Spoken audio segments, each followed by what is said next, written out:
Petite question, vous est-il déjà arrivé de n'être que le seul à croire que c'était possible dans une situation, alors que tous vous ont abandonné, ont dit qu'ils n'y croyaient pas ou ils n'y croyaient plus? On va lire un texte dans Luc 18, verset 1er. Luc 18, verset 1er.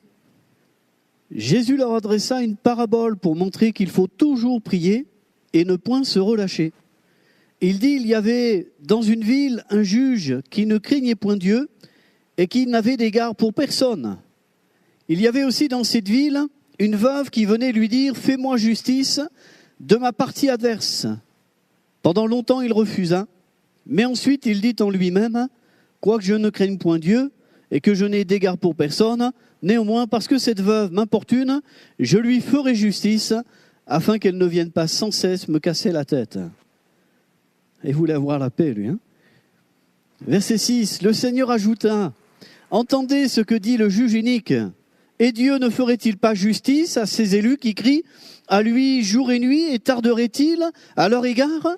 Je vous le dis, il leur fera promptement justice. Mais quand le Fils de l'homme viendra, trouvera-t-il la foi sur la terre? Amen. Amen. Nous avons ce titre ce matin qui résume les paroles de Jésus, « Trouverai-je la foi sur la terre ?» Nous vivons dans l'ère de la connexion haut débit permanent et pourtant nous n'avons jamais été aussi proches de la déconnexion spirituelle. Jésus a anticipé notre époque en nous posant cette question de survie spirituelle, de positionnement personnel, de pouvoir, oui, nous référer à ce que Jésus peut nous dire, trouverai-je la foi sur la terre?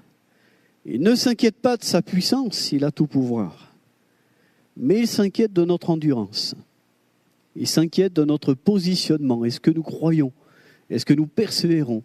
Est-ce que nous recevons en Jésus la foi pour être sauvés, la foi pour persévérer, la foi pour continuer le chemin? Jésus a donné cette parabole et c'est dire qu'il interpelle nos consciences. On passe d'un fait divers, n'est-ce pas? On passe d'une actualité, d'une situation où cette femme, elle est veuve et elle a vraiment besoin d'une intervention. Ce monsieur n'a que faire. Et il réfléchit, et puis à se dire en lui-même, oui, bien que je n'ai d'égard pour personne. Bon, parce qu'elle vient et elle est insistante. Donc je vais finir par céder et lui donner ce que cette femme a besoin. Et de là, Jésus nous interpelle pour nous dire, prenez conscience, cette parole, ce raisonnement. Elle fait les choses pour avoir la paix. Mais d'une certaine manière, nous avons besoin aussi de faire les choses pour avoir la paix. Mais c'est pas d'être aussi indifférent que cet homme. Mais c'est de pouvoir se rapprocher de Jésus, qui est le prince de paix. Amen. Et c'est bon, parce que cette femme a fait preuve quand même. Et c'est un exemple pour nous. Oui, un exemple de prière. Toujours prier, ne point se relâcher. Et les textes nous disent dans Romains 12, persévérer dans la prière. Et 1 Thessaloniciens 5,17, priez sans cesse, continuellement. Ne lâchez pas prise. Ne lâchez pas l'affaire. Ne lâchez pas les choses. Ne lâchez pas aussi le besoin de continuer dans la prière. Oui, Dieu veut que nous accrochions à sa justice devant les injustices humaines. Parce qu'il y en a. Et il y en aura malheureusement et toujours.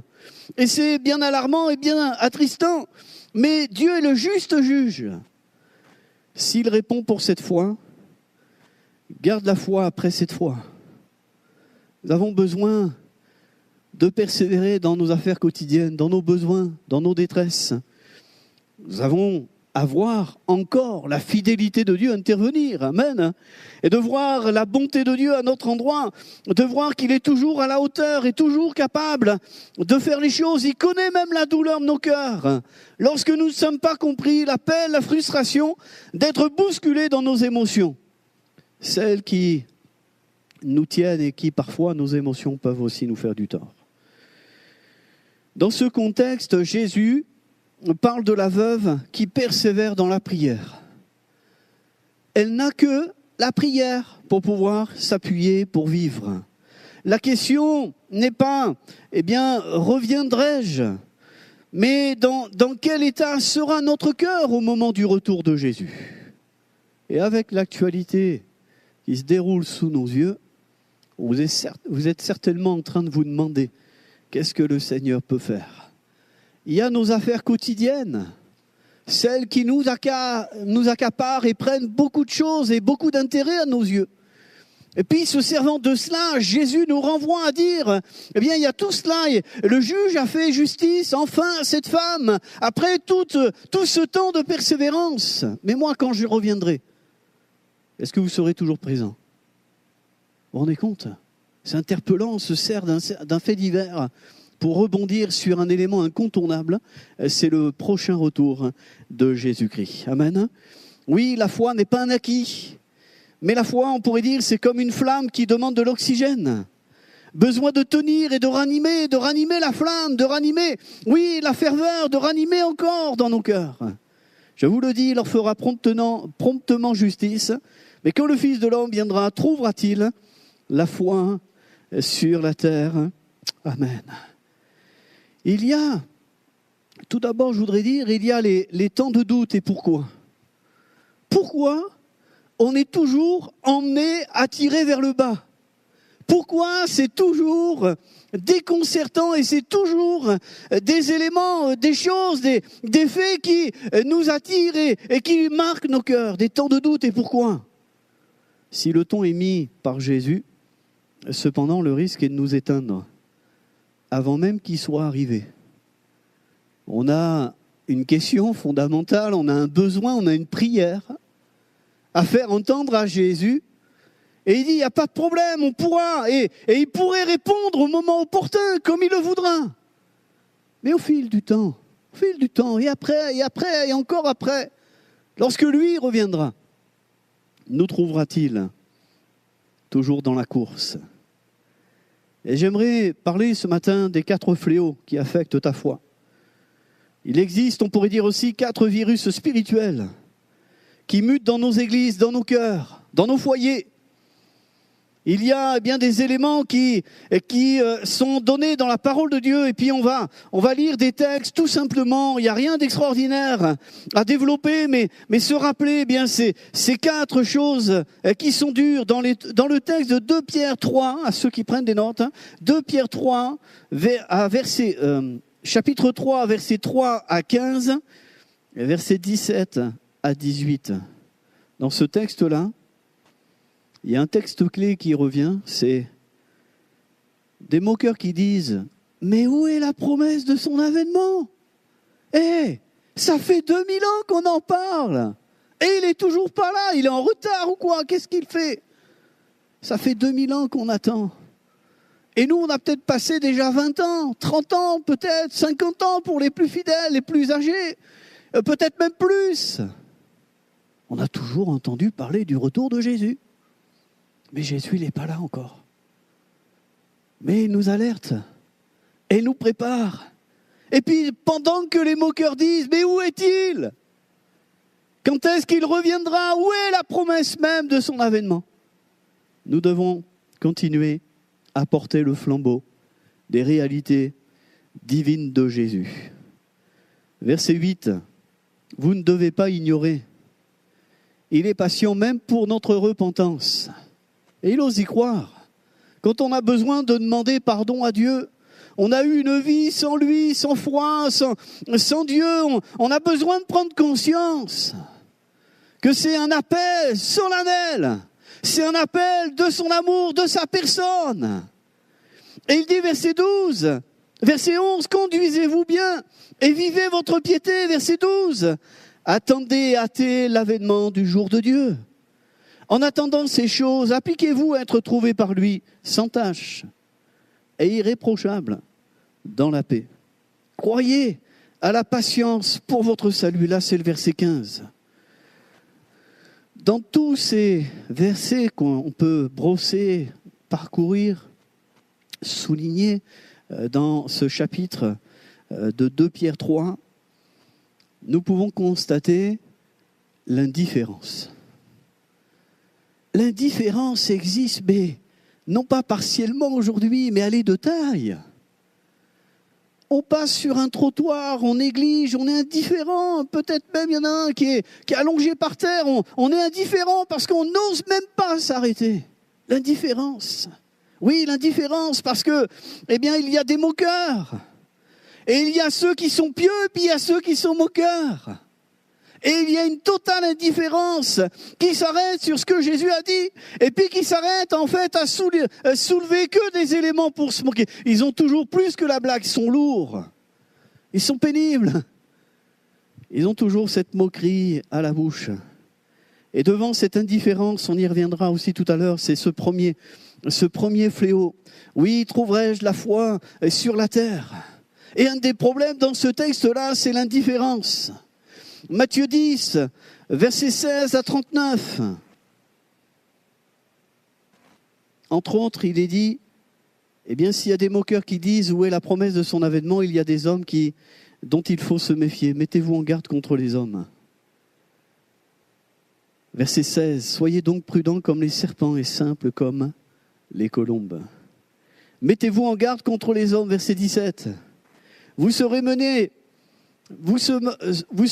à cause de moi, enfermés, parfois condamnés, méprisés, écrasés. Tout cela, on peut le découvrir dans le texte. Ne vous inquiétez pas non plus de la manière dont vous parlerez. Vous direz, vous aurez à dire, c'est l'Esprit qui parlera en vous. Verset 22, vous serez haïs de tous à cause de mon nom. Alléluia. Mais celui qui persévérera jusqu'à la fin sera sauvé. Alléluia. Ça, on ne l'oublie pas, ça. Il faut être tenace. Il faut tenir encore son affaire, tenir sa volonté, son cœur. Mais celui qui persévérera jusqu'à la fin sera sauvé. Merci Seigneur. Il y a un salaire à nos œuvres. Il y a une récompense pour ceux qui feront partie du voyage. Verset 23, fuyez. Verset 26, ne les craignez donc point. Verset 27, prêchez-le. Lorsque Jésus dit, ce que vous aurez entendu, prêchez-le sur les toits. C'est sûr, ce n'est pas le moment de se taire.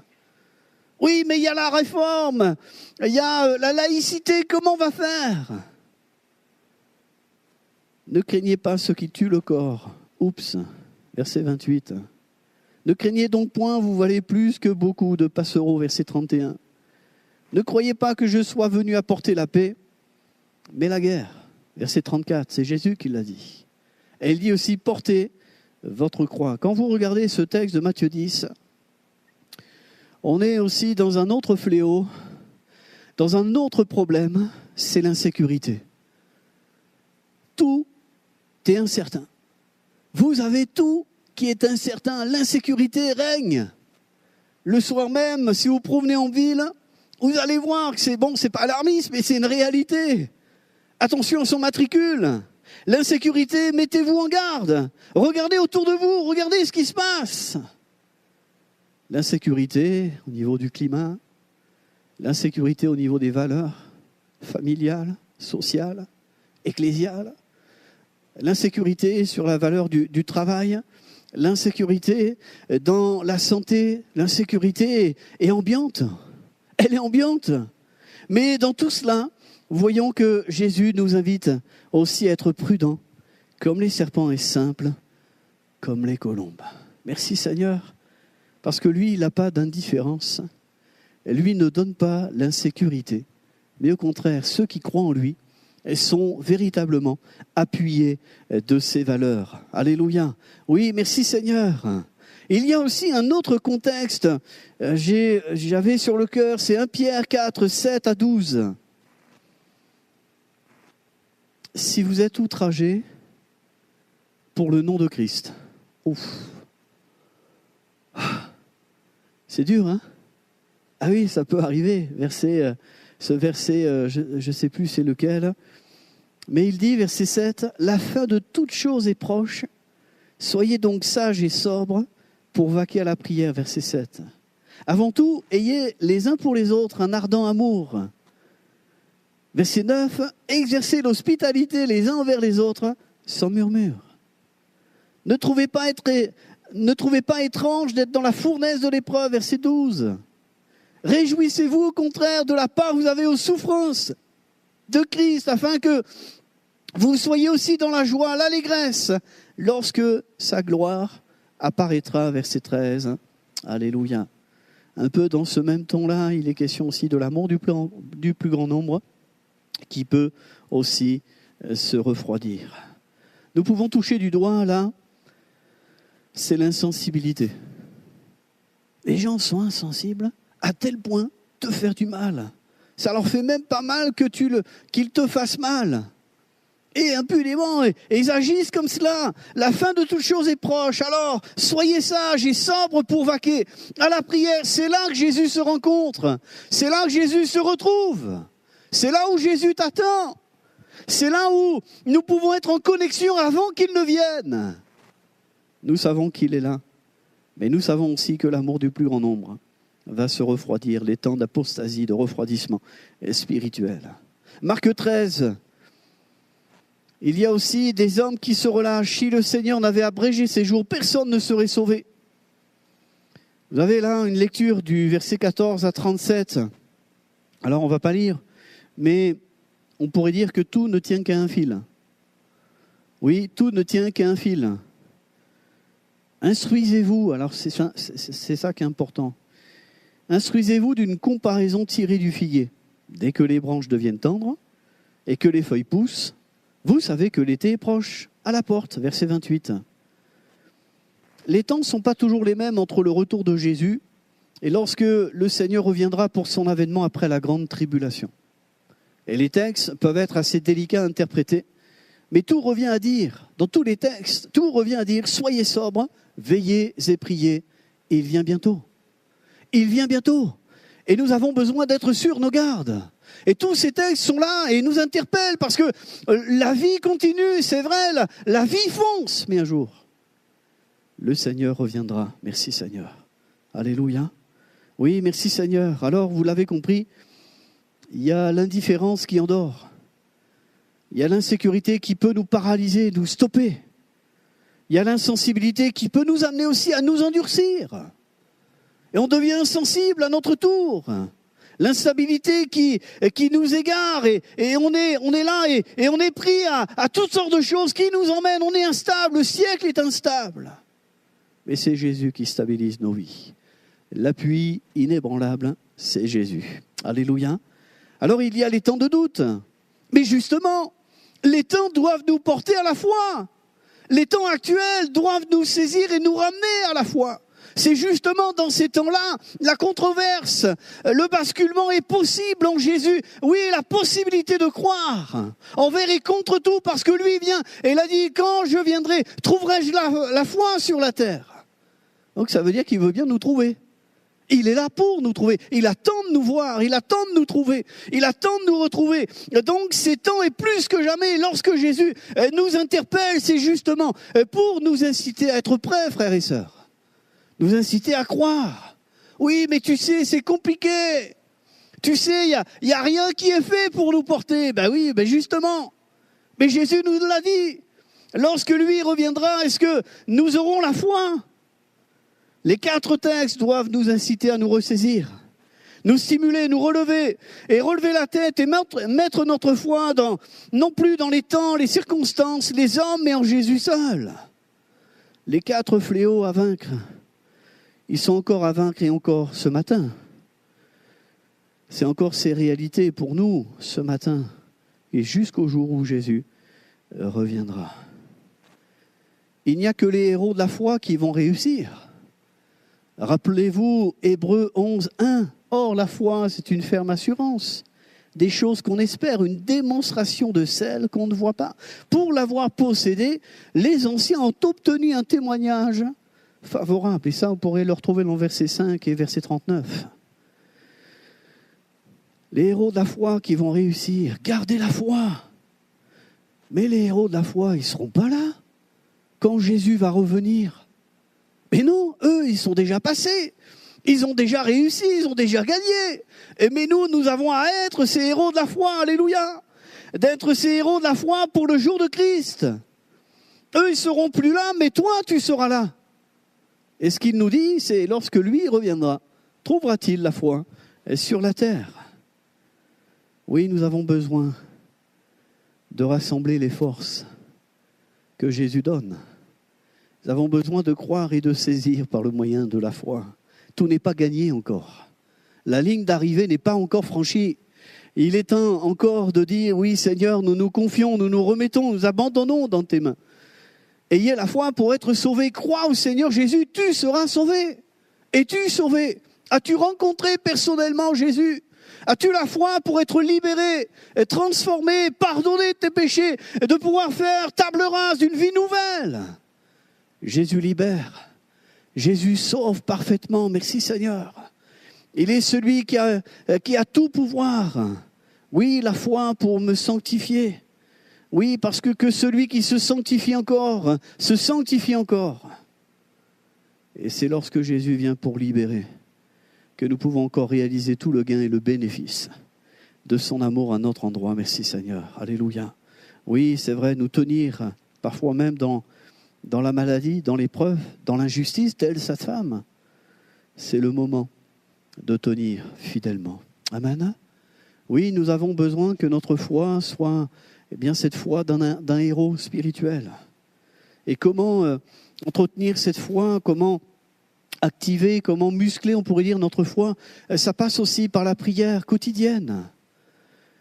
La prière, c'est notre source qui stabilise bien des bateaux, qui stabilise bien des situations.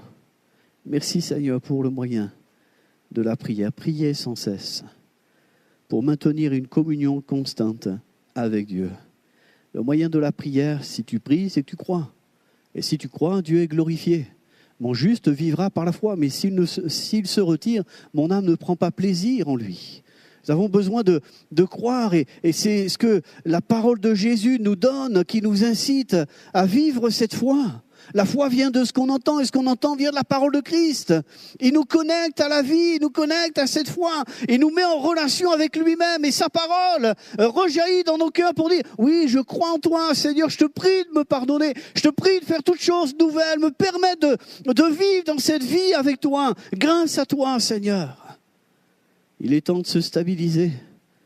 Nous avons été baladés par l'adversaire, baladés par des pulsions, des vanités, baladés par toutes sortes d'instabilités. Et puis au fond, on se sent tellement malheureux, on se sent tellement triste, on se dit, mais s'il y a un Dieu, ben oui, il y a un Dieu, et justement, il est capable d'être là pour pardonner, laver, transformer notre être intérieur. C'est celui qui pardonne. La grâce est offerte, elle est ouverte, elle est disponible à tous ceux qui croient et qui se confient dans le Seigneur. On a besoin de se stabiliser. Oui, de chercher à maintenir une communion constante. De méditer la parole de Dieu parce qu'elle est vivante. Elle est efficace, elle est tranchante. Elle va séparer jointure et moelle. Ça veut dire que la parole de Dieu va vraiment nous aider à faire ce qui est juste et ce qui plaît au Seigneur. Non pas, et non plus ce que je veux, mais plutôt ce que lui veut. Et nous permet de développer notre foi dans la pratique et dans l'écoute de la parole de Dieu. Nous avons besoin de mener aussi des positions dans la foi, des actions, oui, où on a foi, on croit dans le Seigneur, un acte de foi, de dire Seigneur, on compte sur toi, on a des actions qui sont le reflet de ce qu'on croit. Merci Seigneur. Oui, le développement et l'affermissement de la foi, c'est vraiment un muscle, on pourrait dire, c'est une attitude. C'est une disposition de cœur qui doit être pratiquée, exercée. Merci Seigneur. Oui, Paul a dit, dans 2 Timothée 4, verset 7, lui savait qu'il était au bout de sa vie. Il était sur le moment où il allait partir. Et il dit, j'ai combattu le bon combat. J'ai achevé la course, j'ai gardé la foi. Désormais, la couronne de justice m'est réservée. Le Seigneur, le juste juge, me la donnera dans ce jour-là.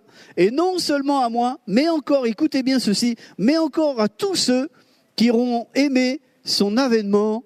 Amen. On est dans le contexte.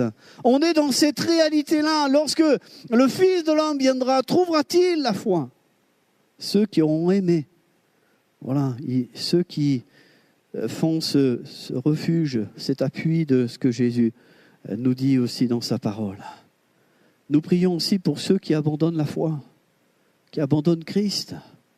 C'est tellement dommage. Jésus n'est pas encore arrivé que déjà. Ils se sont arrêtés. Pourquoi se sont-ils arrêtés? Pourquoi? Que s'est-il passé? On pourrait être, pris par l'indifférence, l'insécurité, l'insensibilité, l'instabilité. Mais ceci dit, il faut continuer et persévérer comme l'apôtre Paul l'a fait. Et c'est vrai que c'est bon pouvoir dire « J'ai combattu le bon combat, j'ai achevé la course, j'ai gardé la foi ». Que ça puisse être le reflet de chacune de nos vies. Pas seulement la propriété, les droits de diffusion de cette parole de Paul. Non, c'est notre propriété. De dire, Seigneur, c'est vraiment certain parce que le Seigneur est à la porte, il n'est pas loin. Et tous ceux qui ont aimé son avènement. Alors oui, ces 4 fléaux, ces 4 virus, nous sommes menacés. Nous avons le remède de la parole de Dieu. Il y a des voleurs de foi, c'est vrai, voleurs de joie, voleurs de bonheur. Mais dans l'indifférence, ce fléau de l'indifférence, ou l'incrédulité, le scepticisme, parce qu'au fond, rien ne change. Donc on fait autrement, on ne fait plus comme le Seigneur voudrait. Mais le mot-clé qui est aussi à réaliser, c'est de réaliser que le délai, la grâce, la patience de Dieu, c'est encore une bonté qui nous est faite. Oui, la repentance, c'est de pouvoir dire, Seigneur, on voit nos cœurs qui peuvent être tentés d'être indifférents, mais que cela ne nous atteigne pas, mais que cela puisse nous amener encore à réaliser que Jésus est capable de nous aider. Oui, capable de nous aider. Parce qu'on n'est pas là pour annoncer et conforter tout ce qui est indifférent, le scepticisme. L'insécurité, c'est la peur des hommes. Peur de la persécution, vous vous rendez compte ? Du jour au lendemain, tu te fais enfermer. On t'empêche, on t'enlève tes droits. On t'enlève ta sécurité qui est la tienne. Tu peux mener ta vie comme tu le veux, mais viendra un temps, et ça se voit dans des pays persécutés, l'insécurité est vraiment ambiante, et les gens vivent dans la peur quelque part. Le Seigneur nous invite à la confiance, malgré tout. La confiance dans le cœur. C'est pas dans la société, mais la confiance dans le cœur, parce que le Seigneur est là. Amen. Oui, devant aussi l'insensibilité, le cœur qui s'endurcit avec les années, avec le temps, avec le cumul des problèmes et des besoins, des détresses, des choses qu'on n'a peut-être pas forcément solutionnées par nous-mêmes, on n'a pas forcément la clé, l'explication, et puis on continue, et puis il y en a encore et toujours. Alors du coup, on finit par devenir un peu plus dur qu'avant, un peu plus indifférent, un petit peu plus, dans l'insécurité, ça nous amène à être insensibles. Mais la prière et l'amour, dans l'épître de Pierre, quelque part, c'est rester tendre pour les autres. C'est rester dans cet amour, c'est rester dans cette sensibilité de dire, Seigneur, on a besoin d'y travailler. Et ce rapport à la communion, ce rapport aux autres, ce rapport à la vie de l'Église. Et merci Seigneur parce qu'il nous invite vraiment à l'opposé. C'est merveilleux, il y a l'opposé. Les opposés s'attirent. Et puis ça nous donne la possibilité d'aimer Jésus et notre prochain. Et oui, c'est parfois compliqué, mais n'est-ce pas ce que Jésus a fait pour nous? Et puis l'instabilité, au fond, c'est je lâche prise. Je finis par faire ce que d'autres font. Et je finis par être ce que je ne voulais pas être. Je finis par être l'opposé de ce que je croyais au départ. Le relâchement spirituel, c'en est de trop. C'est fini. C'est la goutte d'eau qui a fait déborder le vase. Vous l'avez entendu, ça? La vigilance, on a besoin d'observer le figuier et de rester aux aguets. Il y a une saison nouvelle que Jésus nous promet. Il y a le fait de porter du fruit que Jésus est capable de faire. Le résultat de tout cela. Vous croyez en lui sans le voir encore. Et oui, nous obtiendrons par le prix de notre foi. Parce que c'est vrai, il y a un prix. Et merci Seigneur. Alors les temps actuels doivent nous porter à croire. Mais le regard d'en bas vers le ciel, merci Seigneur. Et comme il l'a dit, et je le répète, le moment de mon départ approche, j'ai combattu le bon combat. J'ai achevé la course, j'ai gardé la foi. Quel modèle, quel exemple. Désormais la couronne de justice m'est réservée. Le Seigneur, le juste juge, me la donnera dans ce jour-là. Et non seulement à moi, mais encore à tous ceux qui auront aimé son avènement. Quand c'est ton moment, c'est ton moment. Quand tu as réussi, tu as gagné. Et nul ne peut te ravir cette joie. Imaginez que d'avoir tenu et envers et contre tout et toute une vie. Puis d'arriver de dire, je sais en qui j'ai cru. Ça vaut le coup, frères et sœurs. C'est pas comparable entre ce qu'il y a en bas et ce qu'il y a là-haut. Et merci Seigneur, oui, le regard d'en bas. Et voyez-vous, Jésus dit, quand je viendrai, trouverai-je la foi sur la terre? C'est que lui, il nous regarde. Il nous observe. Il dit, oui, je peux t'exaucer là. Je peux faire quelque chose pour toi dans cette situation. Pas de problème. Il est celui qui a tout pouvoir. Mais quand je reviendrai, est-ce que tu seras toujours là? Ben oui, bien sûr Seigneur, mais réfléchis bien à ce que je te dis. Parce que nous savons que ça peut aller si vite. Alors le regard d'en bas vers le ciel. Tout d'abord, porte tes regards sur Jésus. Comme Luc, d'une manière attentionnée, il a fait des recherches pour Théophile dans Luc 1er, verset 1er à 4. Elle dit, eh bien, tout ce que nous ont transmis les témoins oculaires dès le commencement sont devenus les ministres de la parole. Il m'a semblé bon, après avoir fait des recherches exactes sur toutes les choses depuis leur origine, de te les exposer par écrit d'une manière suivie, excellent Théophile, afin que tu reconnaisses la certitude des enseignements que tu as reçu. Porte tes regards sur Jésus. Les yeux abaissés sur l'évangile, sur les évangiles, ce qui fait les richesses, pour que tu sois sûr. Oui, les éléments pour nous connecter à Jésus, le Fils de Dieu, l'envoyé de Dieu. Alléluia. Oui, Dieu a tant aimé le monde qu'il a donné son Fils unique afin que quiconque croit en lui ne périsse point, mais qu'il ait la vie éternelle. Dieu a prouvé, il vient vers nous pour nous donner les preuves de son amour. C'est de porter nos regards sur Jésus au travers des évangiles, au travers de ce qu'il a dit, de ce qu'il a fait, de ce qu'il veut pour toi, de ce qu'il veut te faire entendre encore. Merci Seigneur. Porte tes yeux sur Jésus, porte tes yeux sur Jésus à la croix. Oui, comme si on le fait comme Luc, sur Jésus, on peut le faire aussi comme Jean. Et puis Marie, ils étaient là au pied de la croix. Ils ont réalisé que Jésus s'est donné. Il est mort. Il est mort malgré tout. Il semble avoir accompli quelque chose dont on n'a même pas la mesure, l'explication, la dimension des choses. Mais c'est bien pour cela qu'il est venu. Il a payé pour toi en souffrant et en mourant pour acheter chacun de nos péchés.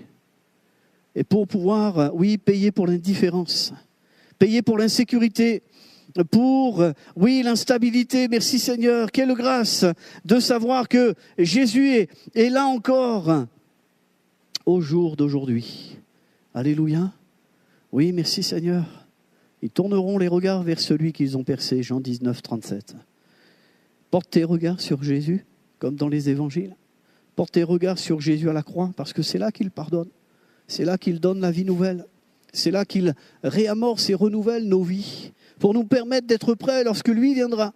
Et porte encore tes yeux plus haut sur, oui, ce regard vers le ciel comme Étienne. Il a contemplé Jésus dans le ciel alors qu'il était persécuté. C'était dur, c'était douloureux, peut-être comme cette femme, cette veuve, qui était là éprise par son désarroi, cette misère. Mais il voit Jésus qui est debout. Alléluia. Il ne voit plus ceux qui lui jettent des pierres. Il voit Jésus dans la gloire. Regarde pas les coups. Je sais que c'est pas si facile. Regarde plus les coups que tu subis, mais regarde ce que Jésus a fait.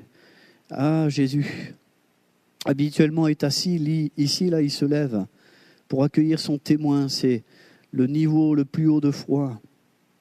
Voir l'invisible au milieu du chaos. Merci Seigneur. Alléluia, merci Seigneur. Oui, je termine. Le regard de Jésus du ciel sur la terre. Parce que ça revient à ce que nous disions tout à l'heure. Quand le Fils de l'homme viendra, trouvera-t-il la foi sur la terre? Jésus regarde. Il y a longtemps qu'il t'a vu. Il y a longtemps qu'il t'a repéré. Oui, Nathanaël ne savait pas, mais le Seigneur l'avait déjà vu. Il était occupé à certaines choses. Et déjà, il avait vu. Il regarde aussi ce que tu regardes. Il voit tout, il connaît tout. Il considère aussi le regard de Jésus sur la terre pour considérer le regard de Jésus sur nous. Oui, il nous faut regarder dans le sens du Seigneur. Et le Seigneur regarde vers nous, c'est l'intersection de la grâce. Et c'est la réunion de sa fidélité, de croiser le regard de Jésus qui me regarde et moi ayant les regards fixés sur Jésus. C'est merveilleux. Je termine avec ce texte d'Hébreux 12, verset 1er. Donc, puisque nous sommes environnés d'une si grande nuée de témoins, rejetons tout fardeau et le péché qui nous enveloppe si facilement et courons avec persévérance dans la carrière qui nous est ouverte, ayant les regards sur Jésus, le chef et le consommateur de la foi.